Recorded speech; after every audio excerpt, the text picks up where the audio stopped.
Le recuerdo al público que Rafael Correa fue este presidente que gobernó entre 2007 a 2017, ¿no? Un presidente del llamado socialismo del siglo XXI, que ha sido condenado a 8 años de cárcel por corrupción, claro, en ausencia, y que está ahora en Bélgica, aparentemente, aunque Bélgica no lo dice oficialmente, pero sí ha recibido asilo, entiendo yo, de parte del gobierno belga, aunque ellos no lo dicen oficialmente porque no lo quieren decir.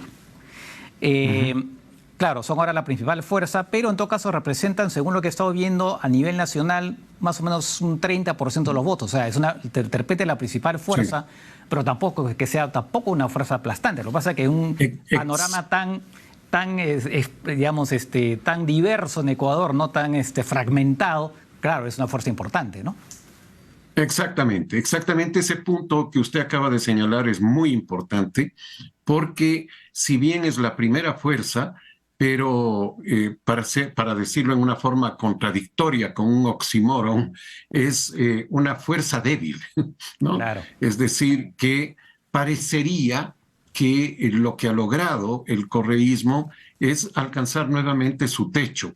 Esta votación es muy cercana a la que tuvo el candidato de esa tendencia en la última elección presidencial, que tuvo 38% aproximadamente, ahora tiene menos, tiene alrededor del 35%. Es decir, podríamos estar hablando no solo de que ese es su piso electoral, sino también su techo electoral. Entonces, esto complica más el análisis porque no nos pone frente a una opción clara para la elección del año 2025. Además, el otro aspecto que hay que considerar es que el mismo correísmo sepultó 31 años de vigencia continuada del Partido Social Cristiano, que era el último de los partidos políticos tradicionales que aún se mantenían en la palestra política y que termina con su gran bastión electoral, que es la ciudad de Guayaquil y la provincia de Guayas. Y esto tiene mayor significación, si se quiere, que la suma de lo nacional, porque es derrotar al último partido, como señalaba, y derrotar digamos, a un contrincante que fue muy fuerte a lo largo de los gobiernos de Rafael Correa, pero que extrañamente ha hecho alianza en el órgano legislativo, en la Asamblea Nacional, en estos últimos años en contra del gobierno de Guillermo Lasso, ha hecho alianza con el correísmo. Bueno, ustedes conocen muy bien de estos cambios que se producen en la política y bueno, es algo que ha sucedido, pero insisto, es golpeado además por quien ha estado siendo su aliado a lo largo de estos últimos años. De acuerdo. Ahora, en el escenario de la calle, y ahí otra vez volvemos al tema de la CONAIE, ¿cómo ve usted el panorama? ¿Se puede agitar otra vez? ¿Se puede venir otra vez algo, como usted decía, un octubre o un junio en los próximos meses, o semanas? Sí, es probable, existe la probabilidad, pero también ahí hay que esperar a ver qué tipo de interpretación, qué tipo de lectura hacen los dirigentes tanto de la CONAIE, de la Confederación de Nacionalidades Indígenas, como del partido político Pachacutic, que es otro de los ganadores de esta contienda. Pachacutic se consolida en algunas provincias de la sierra, en donde donde tiene sus bases. Las bases de Pachacutic son serranas y en alguna medida son de la Amazonía, de la selva, como dirían en Perú. Uh-huh. Y es ahí, sobre todo en la sierra, en donde se consolida, donde gana algunas prefecturas provinciales, donde gana algunas alcaldías, pero hay una discrepancia entre la conducción política de Pachacutic y la conducción social de la CONAIE. Y eso siempre se lo ha visto, o se lo ha visto en los últimos tiempos, sobre todo a partir de la presidencia de Leonidas Issa en la CONAIE, y dependerá, por lo tanto, de qué análisis hagan ellos, qué evaluación hagan del triunfo que han tenido, y creo que van a tener mucho cuidado porque les toca administrar provincias que son relativamente complejas. Por ejemplo, la provincia de Tungurahua, donde ya tenían un prefecto, ahora van a tener también el alcalde de la capital de esa provincia, que es Ambato, ¿no? Les toca tocar temas muy importantes, como por ejemplo el de la minería, a la cual se han opuesto, ¿no? Es decir, va a ser, digamos, no tan sencillo que ellos ahora activen las protestas, sobre todo violentas como han sido en los últimos tiempos, porque van a poner en riesgo a sus propias autoridades. Claro. Hay que recordar al público que el partido Pachacuti, que estuvo a punto, su candidato presidencial estuvo a punto de llegar a segunda vuelta, ¿no? Que al final fue derrotado por muy poco por Guillermo Lasso, que finalmente ganó también en la segunda vuelta.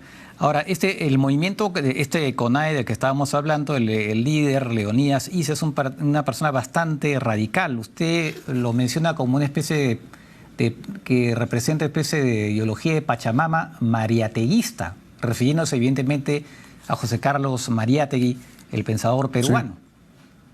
Bueno, él firma un libro con dos personas más que se llama Estallido, y en donde se declaran mariateguistas, seguidores de José Carlos Mariátegui, y una interpretación muy, sí, pachamamista, digamos, ¿no? Es decir, toda esta idea de lo que ellos llaman en ese libro el socialismo indoamericano, y que es una forma absolutamente contraria y opuesta al sistema capitalista, digamos, y a todo el pensamiento occidental, y es muy crítico, cuestionador y negacionista, digamos así, de la democracia liberal. Entonces, es algo que lo dicen ellos mismos, ¿no? No es un calificativo puesto ni por quienes estudiamos la política, ni por quienes se oponen a ellos en términos políticos, ¿no? De acuerdo. Ahora, ¿qué puede pasar de aquí en adelante, más allá de lo que pueda pasar con el gobierno de Correa? ¿Qué fuerzas, ¿no? Para empezar, qué podía pasar con el Partido Social Cristiano, ¿no? Dicho ese paso, ellos sí han tenido un presidente, me parece que ha sido Febres, me parece, ¿no? O no han tenido, ellos han tenido un presidente, ¿no? El Partido Social Cristiano, sí, claro. Cosa Sí. que en el Perú no ha ocurrido, ¿no? En el Perú nunca, el partido de la Democracia Cristiana del Perú y el Partido Popular Cristiano, que es la división del Partido Demócrata Cristiano, nunca pudieron colocar un presidente en el Perú, ¿no? En ese sentido, el Partido Ecuatoriano sí ha tenido más. Le recuerdo al público que la democracia cristiana es una corriente que surgió sobre todo, bueno, a nivel de partidos, después de la Segunda Guerra Mundial, ¿no? Que pretendía poner en práctica ¿cómo se llama? La doctrina social de la Iglesia, desarrollada por los papas, ¿no?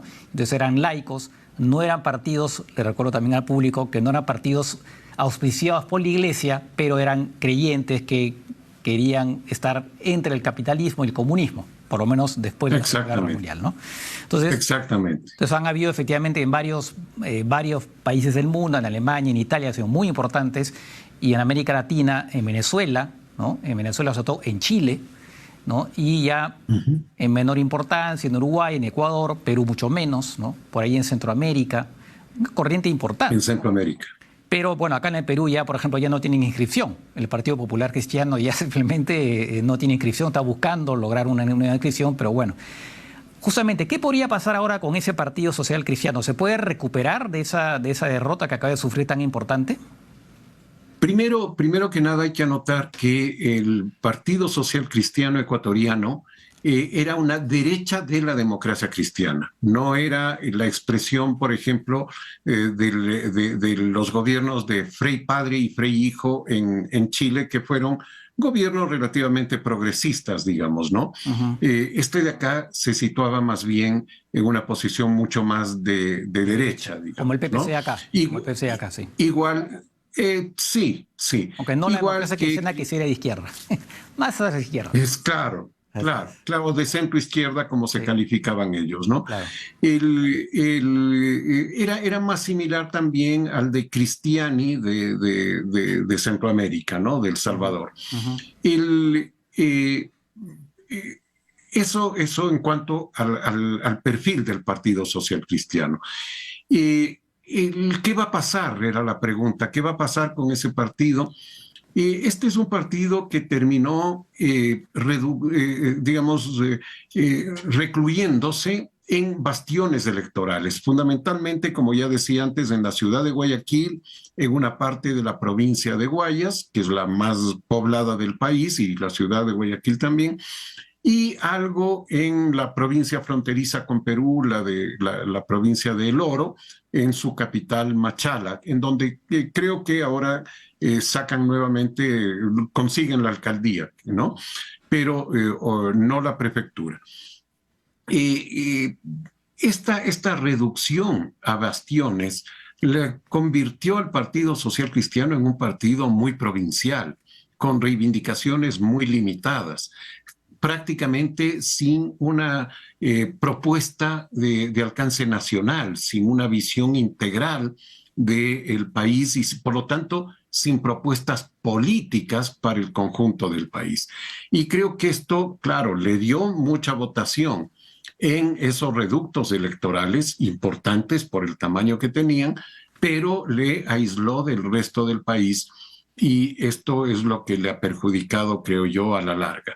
¿Qué es lo que tendrá que hacer ahora? Me imagino que habrá un recambio generacional, un recambio ideológico interno. No creo que lo dejen desaparecer muy fácilmente, pero va a ser un problema muy complicado para ese partido, porque además es un partido que ha dependido mucho de liderazgos muy fuertes. El último fue el de Jaime Nebot, que precisamente fue alcalde de Guayaquil durante 19 años, ¿no?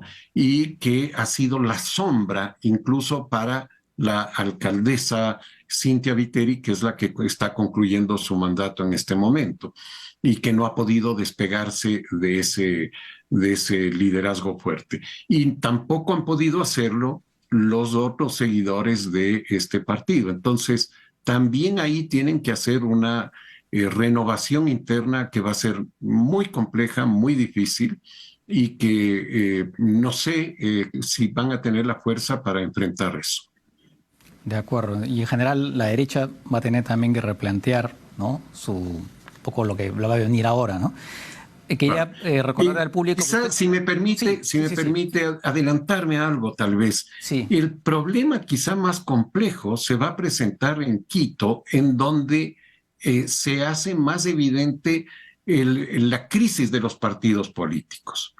En donde se ha jugado en los últimos años, no solamente en esta elección, sino en los últimos años, más en términos de figuras políticas individuales que de partidos políticos. Y aquí en Quito sí va a ser muy difícil reconfigurar un sistema político de competencia electoral, en fin, que pueda dar señales a la ciudadanía para ir por algún lado, ¿no? De acuerdo. Bueno, quería solamente precisar a lo público, cuando se habla de prefecturas, viene a ser el equivalente de gobernadores aquí en el Perú, ¿no? Acá se habla de gobernadores regionales, sí. Ya sabe los prefectos que dirigen se llama provincias ahí, ¿no? Son las provincias dirigidas por prefectos, ¿no? La división política es en provincia, cantón, que es el municipio, y parroquia, que es lo que serían los distritos más pequeños allá en Perú, ¿no? De acuerdo, claro, porque acá prefectos se designan a funcionarios designados por el Ministerio del Interior, que tienen unas funciones, bueno, del Ministerio del Interior, ¿no? Por poco para que la gente no se confunda en cuanto a los términos, claro, ¿no? A las denominaciones, claro. Acá el gobernador en Ecuador, en cambio, es el que representa al Poder Ejecutivo, es nombrado por el presidente de la República, es el delegado, digamos, de la presidencia en cada una de las provincias.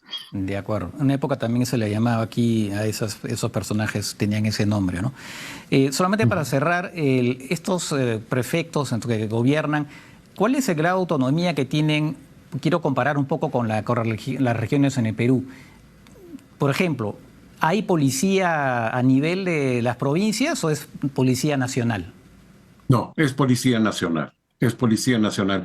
Los prefectos tienen atribuciones fundamentalmente en términos de la infraestructura, digamos, de las áreas rurales, básicamente, porque las áreas urbanas están a cargo de los alcaldes. Claro. Y hay algo que fue interesante que se hizo a partir de la Constitución de 1998, y es que los alcaldes conforman, los alcaldes de una provincia o de los municipios de una provincia, conforman el Consejo Provincial, que viene a ser el órgano, si se quiere, de debate y también legislativo para las ordenanzas, en fin, en los consejos, en los entes provinciales. Entonces, hay una coordinación ahí con los alcaldes, o se tiende a que haya una coordinación, pero es un puesto básicamente que tiene que ver con infraestructura, tanto infraestructura caminera como de riego, alguna participación en los aspectos de electricidad, en fin, todo el tema hidráulico, ese tipo de funciones, ¿no? Sí, algo similar más o menos a lo que hay acá en el Perú, efectivamente. No es un cargo muy político que se diga, pero es más bien muy de ejecución de ese tipo de cosas, ¿no? De ejecución, claro, claro está. De acuerdo, muy bien, muy interesante estas explicaciones. Vamos a ver qué pasa. Y sobre todo también qué pasa con la lucha contra el crimen organizado. Tienen serios problemas. Acá acabamos de tener ayer un asesinato terrible de personas de una familia, un ajuste de cuentas que nos hacen pensar que podríamos, ojalá que no, tener un escenario similar a lo que está pasando en Ecuador. Terrible lo que ha pasado acá en Lima el día de ayer, ¿no? Sí. Sí. Es terrible esto, porque Ecuador se consideraba a sí mismo una isla de paz, se decía, dentro de un continente convulsionado. Bueno, este momento esa idea se acabó y estamos frente a un enemigo, digamos así, que es además invisible y muy difícil de combatir. Así es, exactamente. Bien, nuevamente muchas gracias, señor Pachano. Estaremos en contacto, obviamente, y será hasta la próxima entonces. Gracias a ustedes.